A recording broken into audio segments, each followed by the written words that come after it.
ونستغفره ونؤمن به ونتوكل عليه ونعوذ بالله من شرور أنفسنا ومن سيئات أعمالنا من يهده الله فلا مضل له ومن يضلل فلا هادي له وأشهد أن لا إله إلا الله وأشهد أن محمدا عبده ورسوله أما بعد فإن خير الحديث كتاب الله وخير الهدي هدي محمد صلى الله عليه وسلم وشر الأمور محدثاتها وكل محدثة بدعة وكل بدعة ضلالة وكل ضلالة في النار. قال الله تعالى في كلامه المجيد: يا أيها الذين آمنوا اتقوا الله حق تقاته ولا تموتن إلا وأنتم مسلمون. يا أيها الناس اتقوا ربكم الذي خلقكم من نفس واحدة وخلق منها زوجها وبث منهما رجالا كثيرا ونساء واتقوا الله الذي تساءلون به والأرحام إن الله كان عليكم رقيبا. يا أيها الذين آمنوا اتقوا الله وقولوا قولا سديدا يصلح لكم أعمالكم ويغفر لكم ذنوبكم ومن يطع الله ورسوله فقد فاز فوزا عظيما. اللهم صل على محمد وعلى آل محمد كما صليت على إبراهيم وعلى آل إبراهيم إنك حميد مجيد. اللهم بارك على محمد وعلى آل محمد كما باركت على إبراهيم وعلى آل إبراهيم إنك حميد مجيد. تمام قسم کی حمد و ثنا، کبریائی اور بڑائی اس اللہ سے بڑی کہ میں آپ حضرات کی خدمت میں کچھ نصائح، کچھ باتیں ہدایتوں کی رکھوں قرآن و سنت کی روشنی میں. اللہ عز و جل کے شکریہ کے بعد میں جامعہ ام کلثوم للبنات جو املیہ کے اس خوبصورت سی بستی میں مسلم پیگوریا کے بغل میں ایک شمع کی صورت میں ایک علمی چراغ کی طرح حاجی نثار احمد خان حفظہ اللہ نے قائم کیا ہے. میں ان کا بہت مشکور و ممنون ہوں کہ انہوں نے مجراکیز کو یاد کیا اور بامبے سے ہمارے احباب نے مجھے کہاں کہاں سے بہرحال شکار کر کے آپ حضرات کی خدمت میں حاضر کیا. بڑی سعادت اور بڑی مسرت اور خوشی کی بات ہے. امیر محترم حضرت شیخ اکبر امام مہدی نے بھی آپ کو، جو امیر مرکزی جمعیت اہل حدیث ہیں، انہوں نے آپ کو خطاب کیا. آپ کی خدمت میں بامبے سے تشریف لائے ہوئے ممبئی سے وہاں کے امیر حضرت شیخ عبدالسلام السلفی حفظہ اللہ نے آپ کو خطاب کیا. مولانا ثناء اللہ مدنی حفظہ اللہ نے اور ڈاکٹر عبدالکریم علیق صاحب نے، بڑی بڑی شخصیتیں الحمدللہ ان کے خطابات سے آپ حضرات مستفید ہوئے. آج بنات، آج ہماری بچیوں کی ان کی تقریب اور ان کے اعزاز کا دن تھا. اسی مناسبت سے یہ اجلاس منعقد ہوا اور اس بہانے سے آپ حضرات تک پہنچنے کی ہم لوگوں نے کوشش کی. اللہ عز و جل سے دعا کہ اللہ تبارک و تعالیٰ اس اجلاس کے انعقاد کرنے والے کو اور ان کے جتنے بھی رفقائے کار ہیں، متعاونین کو، نوجوانوں کو، دوستوں کو، احباب کو، اخوان کو، علماء کو، دعات کو اور اس میں جو بھی شریک ہوئے ہیں سب کو اللہ تبارک و تعالیٰ دنیا اور آخرت کی تمام خیر و بھلائیوں سے مالا مال فرمائے. بولو زور سے بولو آمین. اور اللہ عز و جل ہم سب کو جنت الفردوس میں جمع فرمائے. جس طرح سے ہم یہاں اکٹھا بیٹھے ہیں اور ایک دوسرے کے روبرو دیکھ رہے ہیں، اللہ جنت میں بھی ہمیں اسی طرح سے روبرو بیٹھنے کی توفیق عطا فرمائے. آمین.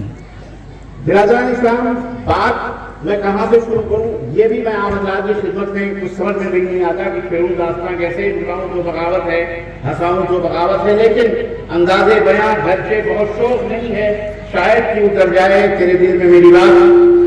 ہمارے انتہائی رفیق اور انتہائی محترم دوست حضرت مولانا عابد سناری حفظہ اللہ نے جو کچھ بھی آپ کی خدمت میں میرے تعلق سے بیان کیا ہے، یہ میں ایک انتہائی زرع ناچیز ہوں.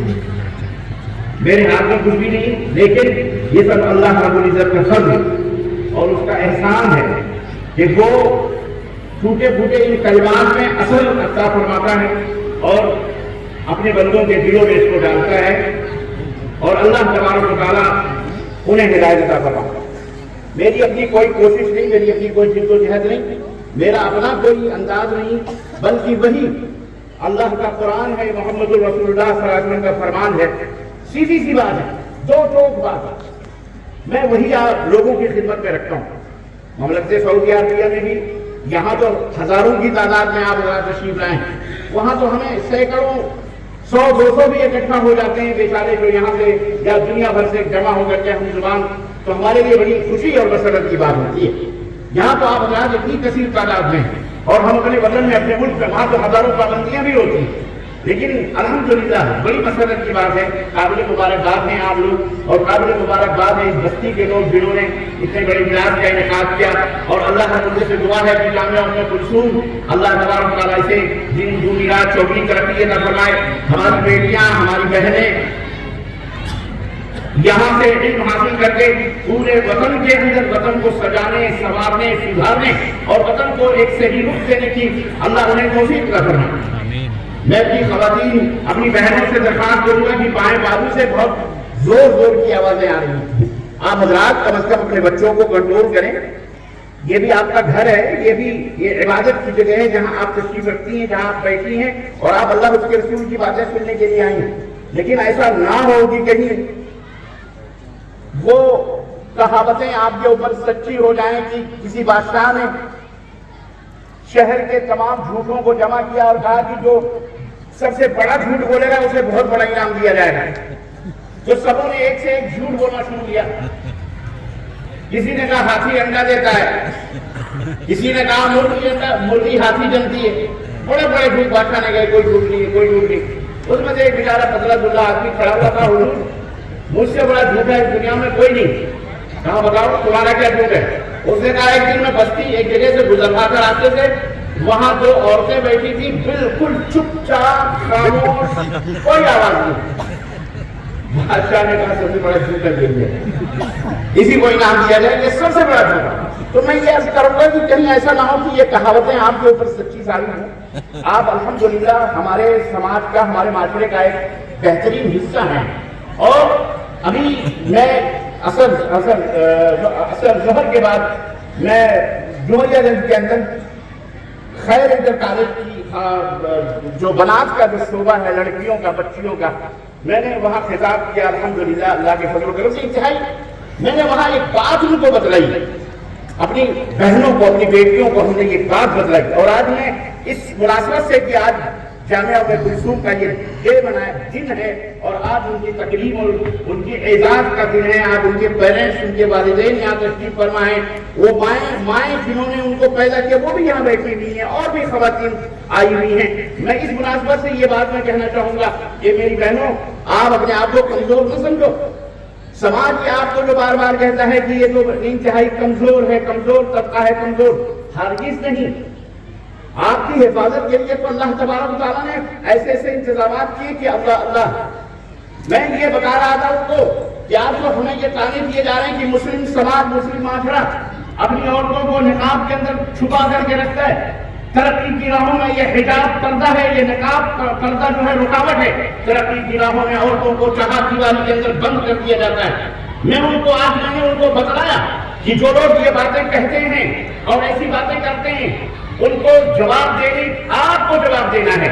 آپ کو زبان کھول کر کے ان کے منہ کو, ان کے ناشتے کو بند کرنا ہے کہ سنو, میں چیلنج کے ساتھ تم سے یہ بات کرتی ہوں کہ تم آدھا کلو نہیں, ایک پاؤ سونا اپنے ہاتھ میں لے کر کے ذرا ڈومریا گنج کے روڈ کے اوپر ایسے ہی لوگوں کے سامنے ہاتھ میں رکھ کر کے چلو. مرد ہو, کتنے بہادر ہو, ذرا چل کے دکھاؤ. تھوڑی دیر کے بعد نہ تمہارا سونا تمہارے ہاتھ میں رہے گا بلکہ ہاتھ بھی کاٹ دیا جائے گا, موقع ملے گا تمہاری گردن بھی اڑا دی جائے گی. ہے حقیقت کی نہیں ہے. آپ ایک پاؤ سونا بھی چھپا کر کے لے کے چلتے ہیں, جیبوں میں نہیں بلکہ نہ جانے کہاں کتنے پردوں میں چھپا, کسی کو دکھاتے نہیں. تو آج کو ہم نے اپنی بہنوں کو, اپنی بیٹیوں کو, اپنی عورتوں کو حجاب دیا ہے, پردہ دیا ہے, پردے میں چھپا کر کے. یہ ہماری بہنیں کوئی سونا چاندی ہیرے جواہرات جیسی معمولی قیمتوں والی نہیں ہے, بلکہ ان سے کہیں زیادہ قدر و قیمت ایک مسلمان کے اندر ہوتی ہے, مرد کے اندر وہ غیرت ہوتی ہے, مرد کے اندر وہ چیز ہوتی ہے اسے چھپا کر کے لے کر کے چلے. تو ہم نے اپنی عورتوں کو جو جتنی قیمتی چیز ہوتی ہے اس کو وہی پردے میں چھپا کر کے دیا جاتا ہے. ہمارے اسلام نے, دین اسلام نے ہمیں حکم دیا ہے کہ اپنی عورتوں کو, مومن عورتوں کو بولو کہ وہ حجاب کریں, وہ پردہ کریں اور پردے میں رہ کر کے باتیں کریں, گفتگو کریں پردے میں رہ کر کے. پردے میں رہ کر کے پائلٹ بنو. اسلام میں کسی کو رکاوٹ سے نہیں روکا. ترقی کی راہوں میں رکاوٹ نہیں. پردے میں رہ کر کے تم ڈاکٹر بنو, پردے میں رہ کر کے تم سی اے بنو, چارٹرڈ اکاؤنٹنٹ بنو, پردے میں رہ کر کے انجینئر بنو, پردے میں رہ کر کے ڈاکٹر بنو. اور رب کعبہ کی قسم ہے, ہم نے اپنی آنکھوں سے پورے مسلم ممالک کے اندر آپ جا کر کے دیکھیے, خود سعودی عرب کو دیکھیے اور دیگر جہانی اسلامی ممالک ہیں جہاں حجاب ہے, پردہ ہے, الحمدللہ پردے میں رہ کر کے عورتیں بزنس بھی کرتی ہیں, تجارت بھی کرتی ہیں, پردے میں رہ کر کے پارلیمنٹوں میں بھی بیٹھی ہوئی ہیں, پردے میں رہ کر کے, حجاب میں رہ کر کے وہ جامعاتی ڈاکٹر بھی ہیں, وہ انجینئر بھی ہیں, وہ داعیہ بھی ہیں, وہ معلمہ بھی ہیں, مدرسہ بھی ہیں, وہ بہت سارے وہ کام کرتی ہیں جو ایک مرد حضرات کرتے ہیں. کہاں پردہ رکاوٹ ہے؟ دراصل حقیقت یہ ہے کہ یہ ہوس پرست, یہ بھیڑیے, یہ معاشرے اور سماج کے ذہنی غلامی میں پڑے ہوئے لوگ, یہ عریانیت اور سوہانیت اور بے حیائی اور بے غیرتی میں ڈوبے ہوئے لوگ یہ چاہتے ہیں کہ عورتوں کو, لڑکیوں کو بے پردہ رکھ کر کے اپنی ہوس کی آگ کو بجھایا جائے, بہنوں اور بیٹیوں کو بھگوڑا جائے, ان کے جسموں سے تلاوت کیا جائے, کھیل کیا جائے, مزے لیے جائیں, عیاشیاں کی جائیں, شراب پی کر کے نچایا جائے, ان کے چترے بنائے جائیں, ان کے اڈے بنائے جائے, فلم اور میدانی کن ناموں سے ان کے لیے راستے ہموار کیے جائیں, اور یہ عیاشیت کے بسترے پر یہ ایسے سوئیں, ان کا یہ مقصد ہے. لیکن انشاءاللہ تبارک و تعالیٰ ایک بات میں آپ کو سکھانا چاہتا ہوں, اور میں اپنی بہنوں اور بیٹیوں سے بھی یہ درس دینا چاہتا ہوں. اٹھو, زمانہ تمہارے قدموں کی آہٹوں کا منتظر ہے. اٹھو اور ان تمام بے غیرت لوگوں کو سبق سکھاؤ, درس دو کہ سنو, ہم وہ عورتیں نہیں ہیں جنہیں چکروں پر بیٹھنا تم دیکھنا چاہتے ہو. ہم وہ عورتیں نہیں جو پیروں میں گھنگھر باندھ کر کے اور طوائف اور رقص و سرود کی محفلوں میں اپنے جسموں کی نمائشیں کرتی پھرتی ہیں. نہیں, ہم عزت و غیرت والی عورتیں ہیں. ہمیں اللہ رب العزت نے وہ حقوق دیے ہیں, ہمیں اللہ رب العزت نے وہ تقدس بخشا ہے, ہمیں اللہ تبارک و تعالیٰ نے وہ عزت عطا فرمائی ہے. اس مالک ارض و سما نے ہمیں وہ رتبہ اور مقام دیا ہے کہ ہمارے قدموں کے نیچے جنت کو رکھا ہوا ہے. ہماری حفاظت کے لیے ہمارے بھائی کو پیدا کیا, ہماری حفاظت کے لیے ہمارے بیٹوں کو پیدا کیا, اور یہی نہیں بلکہ ہماری حفاظت کے لیے ہمارا شوہر اللہ تعالیٰ نے ہمیں عطا فرمایا.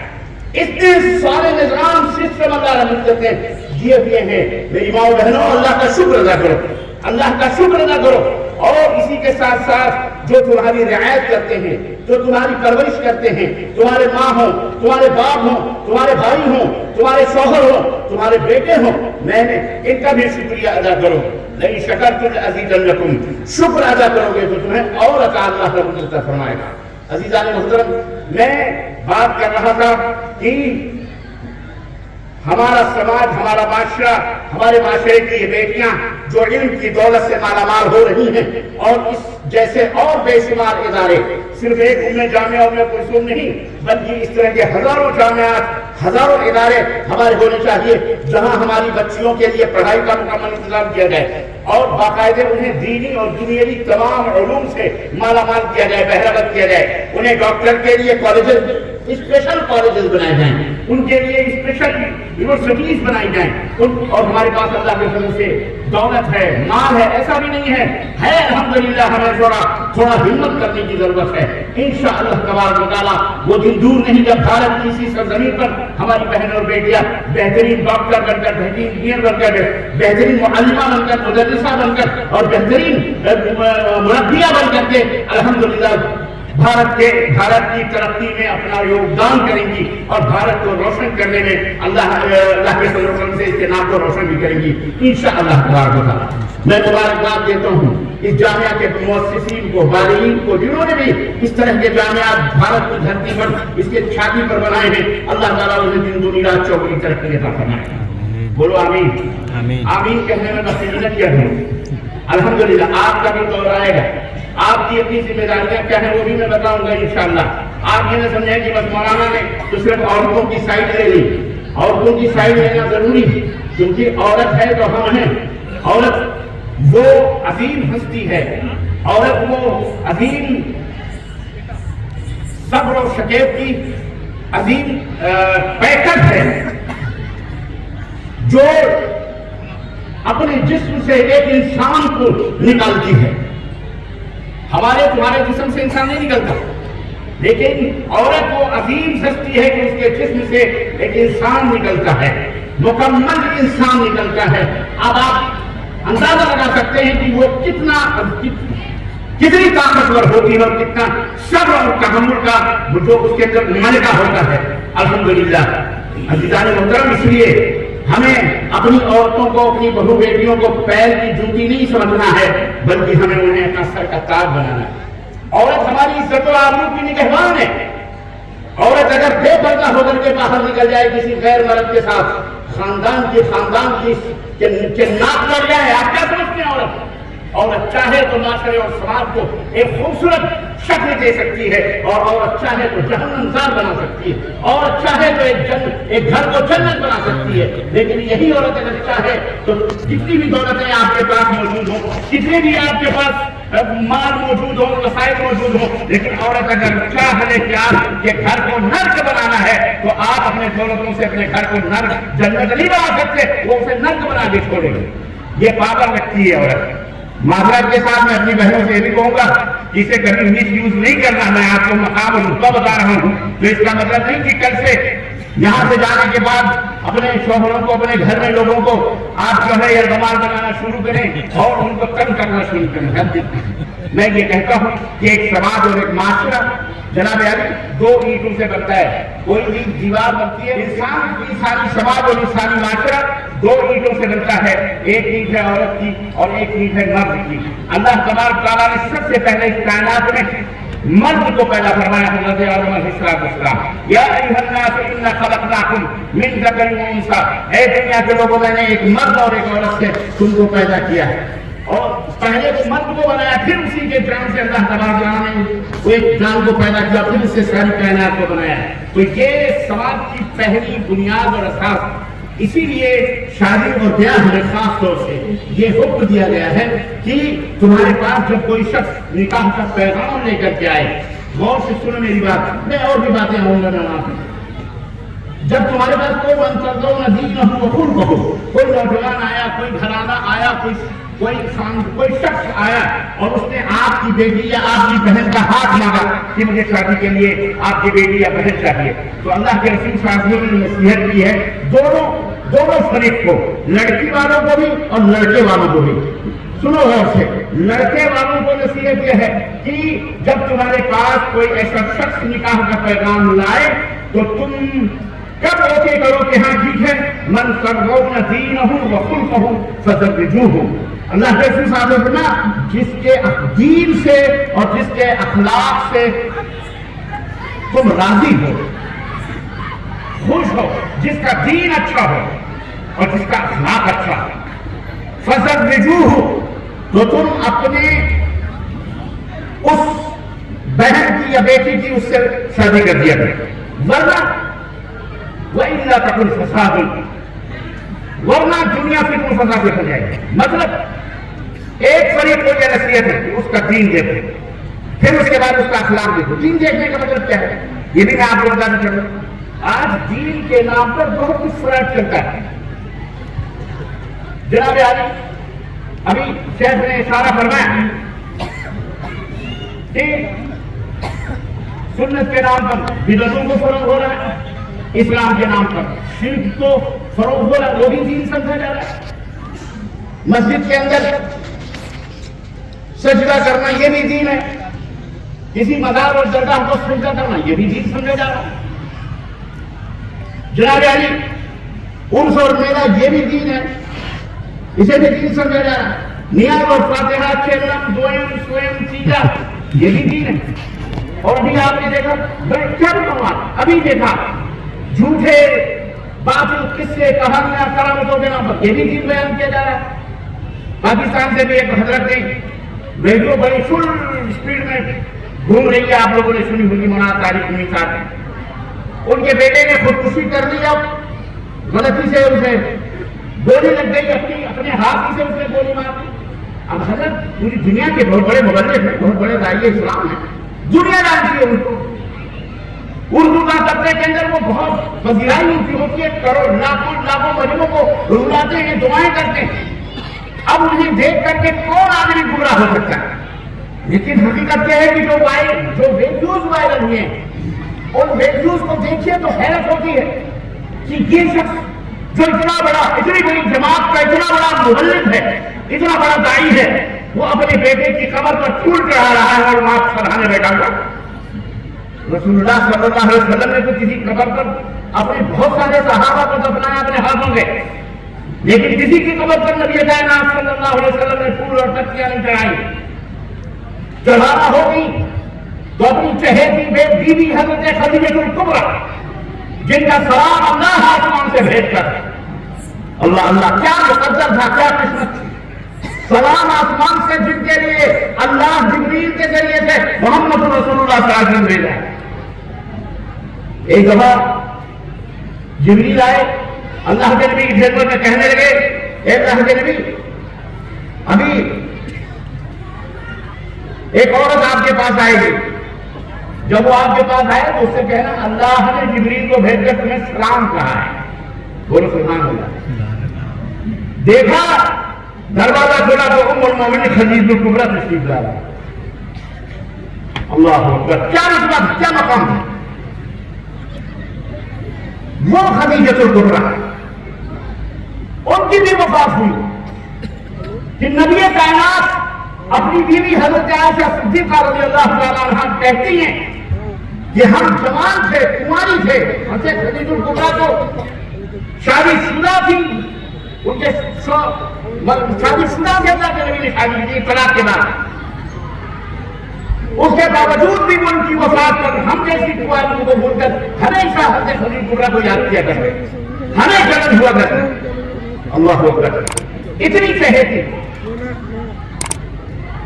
اللہ اکبر، کہتی ہیں کہ یاد کرتی وہ خدیجہ الکبریٰ کو وفات ہوتی، ان کی موت ہوتی ہے، اس دنیا سے رخصت ہوتی ہے، اللہ کے نبی نے ان کی قبر پر تو پھول چڑھائے، اور دیگر صحابہ شہداء اپنے ہاتھوں سے شہداء احد کو دفن کیا، شہداء بدر کو، کسی کی قبر پر آپ نے پھول اور پتیاں نہ چڑھا۔ لیکن آج اس کو دین سمجھا جا رہا ہے، جب آپ پھول چڑھائے جا رہے ہیں، اب تو پھول نہیں، اب تو چادر کے چادر چڑھائے جا رہے ہیں، کنکمے لگائے جا رہے ہیں، مزار بنائے جا رہے ہیں، درگاہ بنائے جا رہے ہیں، سجدے سب کچھ اپنے ہاتھوں سے سب کچھ کر کے ہوری کو نام جو گہنے کی، جو ہوری کو نام سے قبروں کی تجارت کر کے زیادہ بیچو گے جو مل جائے سنم پتھر کے، یہ دین سمجھا جا رہا ہے، مبارک کروایا جا رہا ہے۔ آج ہمارے بھارت کی سلطنت پر اکثریت اس بات کی قائل ہے جناب علی کہ قبروں کے اوپر پھول چڑھاؤ، پتیاں چڑھاؤ، پختہ بناؤ، مزار بناؤ، اور فلاں کرو، فلاں کرو، عرس کرو، اور میلے کرو، اسی کو دین سمجھا جا رہا ہے۔ حالانکہ یہ سراسر اسلام کے خلاف بے دینی ہے، اور بلکہ جو حالات ہم نے دیکھنے کے بعد وہ شرک باللہ بھی آپ کہیں گے کہ وہ شرک بھی ہے، لیکن اسی کو دین مطابق ایسے لڑکوں سے اپنے بچیوں کی شادیاں نہ کرانا۔ مقصد یہ ہے من ترضون دینہ، آپ ایسے دین سے، ایسے دین کو پسند کرتے جس کے اندر شرک ہو، جس کے اندر الحاد ہو، جس کے اندر بے دینی ہو، ایسے دین کو آپ پسند کریں گے؟ ایسے لڑکے کو پسند کریں گے؟ وہ خلق ہو، جو چور ہو، جو بدماش ہو، جو جھوٹا ہو، جو بے نمازی ہو، جو فاسق و فاجر ہو، اپنے بیٹیوں کی شادیاں کرو گے ایسے مردوں سے، ایسے لڑکوں سے؟ لیکن افسوس آج ہمارے سماج اور ہمارے معاشرے میں یہ نہیں دیکھا جاتا کہ اس کا دین کیا ہے، اس کا اخلاق کیا ہے، بلکہ یہ دیکھا جاتا ہے کہ یہ کتنی سیلری کا مالک ہے، کتنی فیکٹری کا مالک ہے، کتنی کمپنی کا مالک ہے، کتنی دولت اس کے پاس ہے، اور اس کے ماں باپ، اس کے باپ کے پاس کتنی دولت ہے، اس کے باپ نے کیا چھوڑ دی یہ پراپرٹی، بینک بیلنس کتنا ہے، یہ کوالیفیکیشن اس کی کوالیفائڈ ہے کہ نہیں، یہ کتنا تعلیم یافتہ ہے، یہ ڈاکٹر ہے کہ یہ تمام سب دیکھا جاتا ہے، اور یہ دیکھ کر کے اسے شادی کر دی جاتی ہے، اور نتیجہ تو ہوتا ہے آپ کے سامنے ہے، ایسی بہت ساری شادیاں بے نمازیوں کے ساتھ، فاضلوں فاضل کے ساتھ ہو کر کے وہ بیچاری عورت بھی اسی کے ساتھ بن کر کے اسی کے رنگ میں رنگ جاتی ہے۔ لیکن میں اپنی ماں بہنوں سے یہ درخواست کروں گا، تم ہرگز اسلام نے کسی کو مجبور نہیں بنایا، یاد رکھو چاہے وہ مرد ہو یا عورت ہو، یہ ذہن میں دینا چاہ رہا ہوں، اسلام کے اندر عورت بھی آزاد ہے، مرد بھی آزاد ہے۔